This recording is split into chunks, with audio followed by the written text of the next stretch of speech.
Mikhail Tal কিন্তু সবসময় attack করে তা না, সে প্রথমের দিকে কিন্তু একদম সিম্পল একটা ওপেনিং খেলেছে, ওয়েল অর্গানাইজ করেছে সবগুলো পিস, ওয়েল অর্গানাইজেের পর কিন্তু সে একটা পর্যায়ে গিয়ে সে কিন্তু অ্যাটাক করেছে। Hello everyone, stay with Naim YouTube channel থেকে আপনাদের সবাইকে আবারও স্বাগতম। আমি ফিদে মাস্টার নাইম হক। সো আজকে আমরা কিন্তু অ্যাটাকিং খেলোয়াড় মিখাইল তালের গেম। তো তালের গেম নিয়ে তো নতুন করে কোনো কিছু বলার কিছু নেই আপনাদের, কারণ তালকে তো আপনারা জানেন।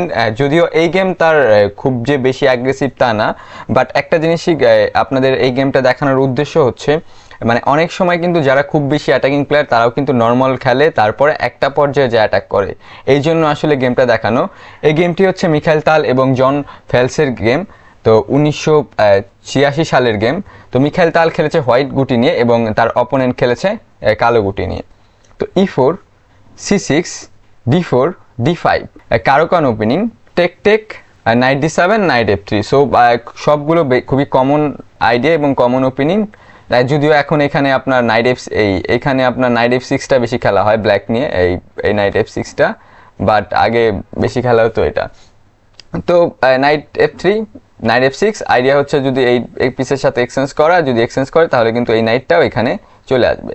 সো এটা খুবই ভালো, মানে অবশ্যই ভালো হবে একটু ডেভেলপ। তো নাইট G3 ব্যাক করেছে, E6 বিশপ D3 C5। ওকে, সো C5 খুবই ন্যাচারাল মুভ, কারণ এই পোনটা যদি এক্সচেঞ্জ করতে পারে, নাইট যদি এখানে আসতে পারে, দেন ইজি ইকুয়ালিটি পেয়ে যাবে ব্ল্যাক।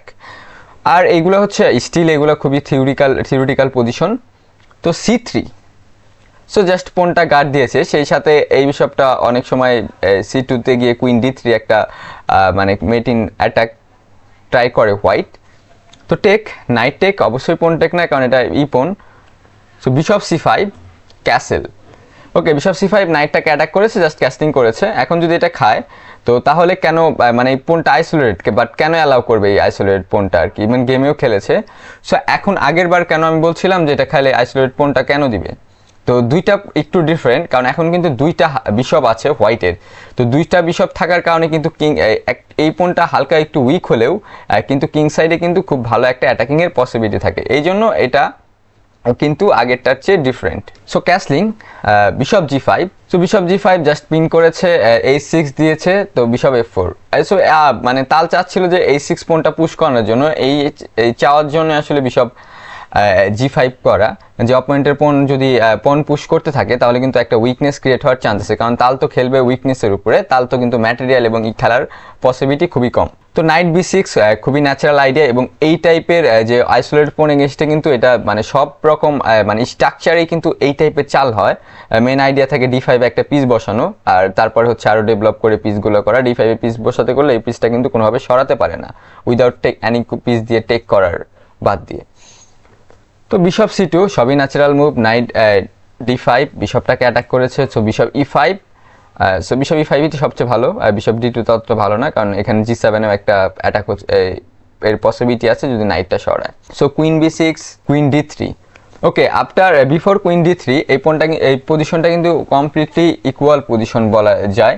তো এখানে একটু কুইন D3টা মানে একটা চাল দিয়েছে। সো মিখাইল তাল, যদিও এখন কিন্তু H7 কোনো মেট নাই, বাট এটা খুবই অ্যাগ্রেসিভ এবং খুবই ডেঞ্জারাস মুভ হতে চলছে কিছুক্ষণ পরে, যেটা তালের গেমে আমরা দেখে নর্মাল মুভ দেখে প্রথম থেকে কিন্তু আমরা বুঝতে পারি না, বাট আস্তে আস্তে এটা মানে অ্যাগ্রেসিভ এবং খুবই ডেঞ্জারাস মুভ হয়ে যায়, সেটা আমরা প্রমাণ আস্তে আস্তে পাই। তো এখানে কুইন D3টা খুবই, যদি আমরা দেখি, খুবই বাজে একটা চাল মনে হতে পারে, কারণ ব্ল্যাককে অ্যালাউ করছে নাইট B4 চাল দেওয়ার। সো নাইট B4 চাল দিয়ে নিজের বিশপটা টেক করার জন্য অ্যালাউ করছে। সো এটা তো ভালো হওয়ার কথা না, কারণ আপনারা জানেন যে এই বিশপটা কিন্তু অনেক স্ট্রং বিশপ, অন্তত এই নাইটটার সাথে আমি একটা কুইন চাল দিলাম তারপরেও এক্সচেঞ্জ করবো। সো সেইটা তো অবশ্যই ভালো হওয়ার কথা না, প্রশ্নই ওঠে না। বাট এখানে কিন্তু নাইট B4 করেছে, এটা অপোনেন্টকে প্রভোক করেছে তাল। তো কি প্রভোক করলো আমরা দেখি। সো নাইট B4 করেছে, কুইন D2। সো কুইন D2-র পর কিন্তু নাইট টেক্স C2 করবে অবশ্যই, কারণ এই বিশপটা বলছিলাম বারবার, এই বিশপটা কিন্তু ইম্পর্টেন্ট বিশপ, আর এই বিশপটা যদি বোর্ড থেকে উঠে যায় উইদাউট এনি কম্পেনসেশন, তাহলে কিন্তু ব্ল্যাকের এই পজিশনটা বেটার হয়ে যাবে, ইকুয়াল না, যদিও সমান পোন থাকে এই পোনটার উপরে অলওয়েজ প্রেশার দিয়ে রাখবে। আর খুব বেশি পিস না থাকার কারণে যে অ্যাটাকিং যে আইডিয়া, সেটাও কিন্তু খুব বেশি কার্যকরী হবে না তালের ক্ষেত্রে। তো এখানে নাইট C2 টেক করেছে। ওকে, সো অপোনেন্ট ভেবেছে জাস্ট আপনার কুইন টেক C2 করবে, কারণ এখন কিন্তু এক্সচেঞ্জ রুকটা ধরার সাথে সেই সাথে, বাট এখানেই তো তাল। সো তাল এখানে কি করতে পারে, আপনারা জাস্ট এখানে পজিশনটা থামিয়ে দেখতে পারেন যে তাল এখানে কি করতে পারে, আপনারা কি তালের মতো খেলতে পারেন কিনা। সো ট্রাই করে দেখতে পারেন। সেখানে তাল করেছে বিশপ টেক্স f6। ওকে, সো বিশপ টেক্স f6, তাল কিন্তু মানে অপোনেন্ট একটা বিশপ খেয়েছে, তাল একটা খেলো নাইট। সো এখন বোর্ডে কিন্তু ইকুয়াল ম্যাটেরিয়াল, কারণ বিশপ নাইট দুইটা অনেকটা সেম। তো এখন যদি তো এইটা টেক করে, সো এইটা টেক করা খুবই বাজে চাল, জাস্ট দেখা যাচ্ছে, কারণ জাস্ট কুইন h6 করবে, এরপরে যাই খেলুক হোয়াইট কিন্তু নাইট h5 চাল দিবে। লাইক আপনার যদি নাইট টেক্স করে দেন নাইট h5, পরের চালে মেট হয়ে যাচ্ছে। সো মেট বাঁচানোর কোনো ওয়ে নাই। ওকে, তো তাহলে এটা তো খাওয়া যাচ্ছে না, তাহলে আর কি করতে পারে। সো ব্ল্যাক এখানে গেমে টেক করেছে, আর অন্য অপশন থাকলেও এখানে খুব বেশি যে ভালো তা না।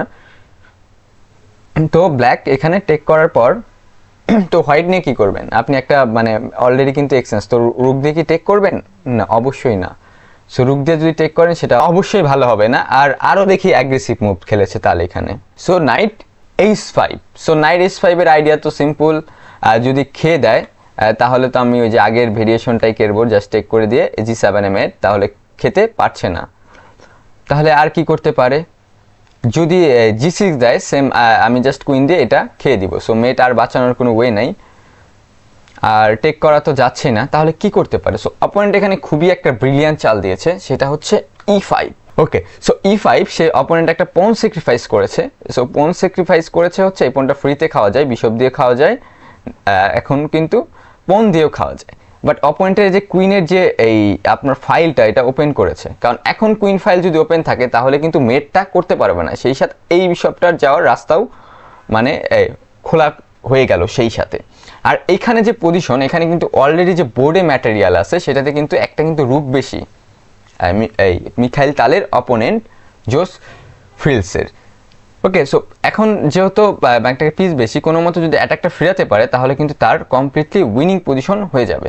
সো এখানে কি করতে পারে হোয়াইট, তো হোয়াইট যদি এখানে টেক করে তাহলে কি করবে, কুইন g6 করবে ব্ল্যাক। তো কুইন g6 এর পর কিন্তু এই নাইটটা ধরা, আর এখানে কিন্তু মেট হওয়ার কোনো অপশনই নেই বলা যায়, ঠিক না। তো কারণ হচ্ছে আপনার এই কুইনটা অলরেডি যথেষ্ট প্রোটেক্ট করছে কিংকে। তো এখন যদি এটা টেক করে তাহলে টেক করলে simply just queen text h5 করে দিব। এখন এই নাইটটা খাওয়া যায় না, আর বোর্ডে তো বারবার বলছিলাম বোর্ডে কিন্তু এখন ম্যাটেরিয়াল অলরেডি, এটা যদি করতো দেন বিশপটা যদি সরায় দেয় নাইট সরায় দিবে। আর বিশপটা দিয়ে কি করতে পারে আর কি, বিশপ যদি কোথাও না সরায় বলে বিশপ যাবে কই, ইভেন বিশপ যদি কোথাও যায়ও তারপরেও কিন্তু একটা এই নাইটটা ফ্রিতে খেয়ে ফেলে, তারপরে কিন্তু একটা আপনার বেটার পজিশন এটা ব্ল্যাকেরই হয়ে যেতে পারে। সো এখানে তাহলে মিখাইল তাল এখানে অবশ্যই বিশপ g7 করবে না, অবশ্যই টেক করেছে, কারণ স্টিল এটা যদি খায় তাহলে কুইন h6 আছে এবং এই সেই মেটিন প্যাটার্নটা আছে।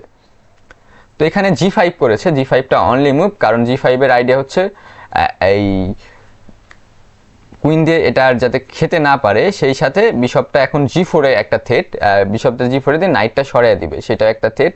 আর যদি অন্য কোনো চাল মানে খেলে তাহলে এই নাইটটা ব্যাক করারও একটা মানে প্রবণতা থাকতে পারে। তো মিখাইল তাল এখানে আর একটা চমৎকার মুভ খেলেছে, এই মুভটার পর আসলে মানে অপোনেন্ট জাস্ট আমার মনে হয় যে আর মানে সার্ভাইভ করা ডিফিকাল্ট হয়েছে অপোনেন্টের জন্য।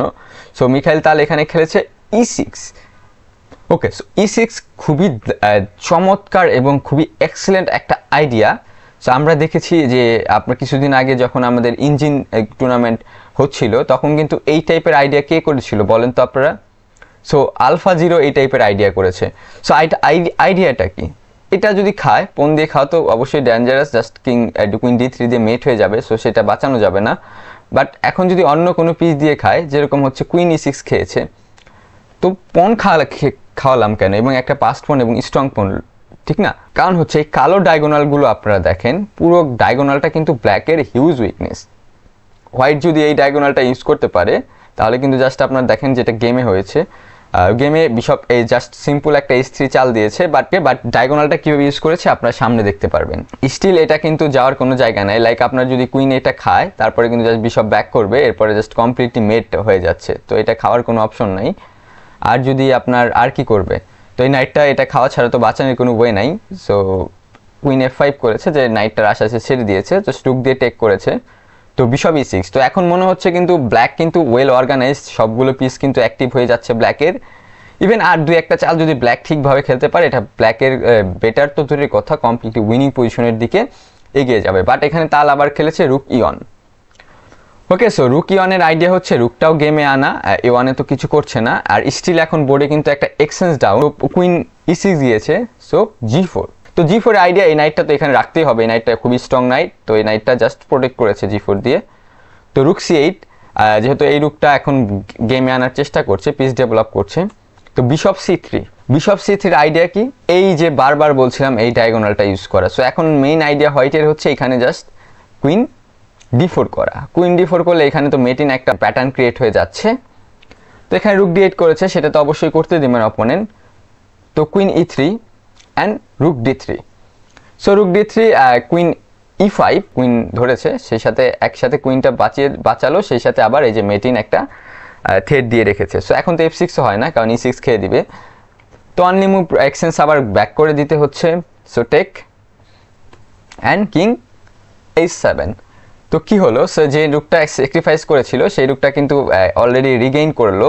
সেই সাথে কি হয়েছে এখন বোর্ডে কিন্তু যে এই কিংটা অনেক উইক, বাট হোয়াইট কিং অনেক মানে সেফ, সেই সাথে কিন্তু কমপ্লিটলি উইনিং পজিশন। এখানে জাস্ট 2-3 চাল পর এই পজিশন দেখে তো মনে হচ্ছে না, আমরা যদি এই পজিশনটা দেখি মনে হচ্ছে কি এটা কমপ্লিটলি উইনিং। আমার শুরুতে দেখে মনে হচ্ছে না যে এটা কমপ্লিটলি উইনিং, মনে হচ্ছে এটা বেটার পজিশন হোয়াইটের, বাট এটা জিততে অনেক টাইম লাগবে। বাট 1-2 চাল পর কিন্তু মানে জাস্ট লস ব্ল্যাকের জন্য। তো এখানে নাইট F6 চেক দিয়েছে, সো অনলি মুভ G7 এবং H7। তো G7-এ গিয়েছে, তো এখানে night D5, so excellent move Mikhail Tal. তো নাইট D5-এর পর কি চালতে পারে এখানে? ওকে, H7 আর G7-এ খুব একটা বেশি পার্থক্য নাই, সো যেখানে যাক H7। তো এখানে কিন্তু মনে হচ্ছে ওকে নাইট F6 চেক, আবার ব্যাক করবে, সো এখানে কিছু হচ্ছে। বাট যখন আপনার মানে কিং পজিশন উইক থাকবে এবং পিসগুলো মানে কোঅর্ডিনেট থাকবে না, তখন কিন্তু অনেক ঝামেলা হয়ে যেতে পারে একদম নর্মাল পজিশন থেকে। এখানে মিখাইল তাল কি শুধু করেছে নাইট E7। তো after night E7 opponent just resign দিয়েছে, কারণ এই কুইনটা ধরায়, সেই কুইনটা যাওয়ার কোনো জায়গা নেই। এখন যদি কুইন G7-এ যায়, তাহলে কিন্তু কুইন E4 চেক, এখন রুকটা ফ্রিতে চলে যাচ্ছে, রুকটা বাঁচানোর কোনো অপশন নেই আসলে। তো এর জন্য মিখাইল তাল অপোনেন্টে এখানে রিজাইন দিয়েছে। আপনারা দেখতে পেলেন মিখাইল তাল কিন্তু সবসময় অ্যাটাক করে তা না, সে প্রথমের দিকে কিন্তু একদম সিম্পল একটা ওপেনিং খেলেছে, ওয়েল অর্গানাইজ করেছে সবগুলো পিস, ওয়েল অর্গানাইজের পর কিন্তু সে একটা পর্যায়ে গিয়ে সে কিন্তু অ্যাটাক করেছে। আমি দেখি যে ওপেনিং শুরু থেকেই খুব ভালো এমন অ্যাটাক শুরু করে, তার পিসগুলো ডেভেলপ না করেই একটা পর্যায়ে কি হয় যে পিসগুলো ডেভেলপ না করার কারণে অ্যাটাক করার জন্য, কন্টিনিউ করার জন্য যে এনাফ পিস সেটা কিন্তু তারা পায় না। ওকে, তো তখন অনেক প্রবলেম হয়। এর জন্য আমরা অবশ্যই শুরুর দিকে কিন্তু ট্রাই করব যে পিসগুলো ডেভেলপ করা, নর্মাল কিছু খেলার, এরপরে হচ্ছে আমরা যে স্টাইলে খেলতে চাই সেটা কনভার্ট করার, শুরুতে অবশ্যই নয়। তো আপনারা এই জিনিস থিমটা কিন্তু আপনার তালের এই গেম থেকেই আপনারা শিখতে পারলেন। তাল কিন্তু শুরুর দিকে কি করেছিল, একদম সিম্পল একটা ওপেনিং খেলেছিল, এরপর কিন্তু আস্তে আস্তে সে মানে তার যে নিজের স্টাইল সেটা এই গেমটাতে আবার অ্যাপ্লাই করলো। সো গেমটা আপনাদের কেমন লাগলো আপনারা কমেন্ট বক্সে জানাতে পারেন, এবং স্পেসিফিক কোনো বিষয় নিয়ে যদি ভিডিও আমার চান যে আমি করি, তো আমাকে কমেন্ট করে জানাতে পারেন, আমি চেষ্টা করব ভিডিও করার। সো অবশ্যই সবাই ভালো থাকবেন, সুস্থ থাকবেন।